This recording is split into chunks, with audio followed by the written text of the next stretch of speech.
మనము ఈ సంవత్సర కాలంలో 200 కోట్ల పనులు చేయించాం.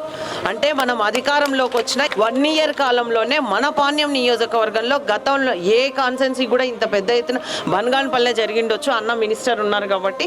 మిగతావి మాత్రం మనము అన్ని రకాలుగా డెవలప్మెంట్ పైన కూడా దృష్టి కేంద్రీకరించి ప్రతి ఒక్కటి సాధించే రకంగా కూడా కృషి చేస్తూ ఉన్నాం. ముఖ్యంగా మనం అన్నిట్లో ఫస్ట్ ఉన్నాం. అంటే డెవలప్మెంట్లో ఫస్ట్ ఉన్నాం. ఏదైనా పార్టీ ప్రోగ్రామ్స్ ఇచ్చినా కూడా ఫస్టే ఉన్నాం. ఎన్ని ప్రోగ్రామ్ ఇచ్చినా అన్ని ప్రోగ్రాంలు చేస్తున్నాం, అన్ని ప్రోగ్రాంలలో పాల్గొంటున్నాం, అన్నిట్లలో ఉన్నాం.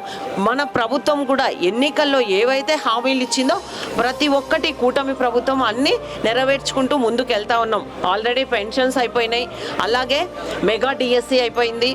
తర్వాత తల్లికి వందనం మొన్ననే చూసాం. చూడండి మనది ఎంత పెద్ద నియోజకవర్గం, ఒక్కొక్క ఇంట్లో 1,60,000 పడతా ఉందంటే ఎంత పెద్దగా జరుగుతూ ఉందో దీన్ని కూడా మీరు ఆలోచించండి.